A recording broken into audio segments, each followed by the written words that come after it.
11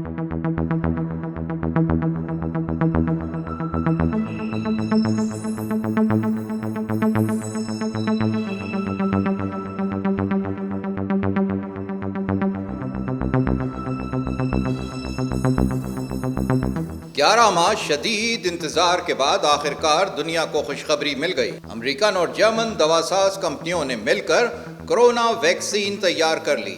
ان کا دعویٰ ہے کہ ویکسین اپنے تیسرے آزمائشی مرحلے میں کورونا کو روکنے میں 90% تک مؤثر ثابت ہوئی ہے۔ ان کمپنیوں کا کہنا ہے کہ ویکسین میں کوئی مضر اثر نہیں دیکھا گیا۔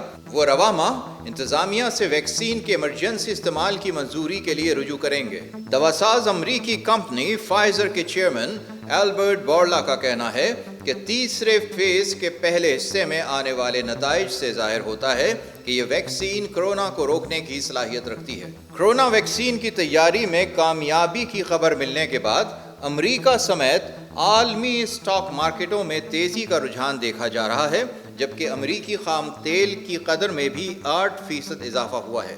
دوسری جانب امریکی صدر ڈونالڈ ٹرمپ نے ٹویٹر کے ذریعے کورونا ویکسین کی تیاری پر مسرت کا اظہار کیا۔ ان کا کہنا ہے کہ یہ ایک بہت بڑی خبر ہے جس سے اسٹاک مارکیٹ میں بھی تیزی آئی ہے۔ ڈونالڈ ٹرمپ نے کورونا ویکسین کے جلد آنے کی نوید بھی سنائی۔ مزید برآں دنیا بھر میں متعدد دیگر کمپنیاں بھی کورونا وائرس کی روک تھام کے لیے ویکسین کی تیاری پر تیزی سے کام کر رہی ہیں۔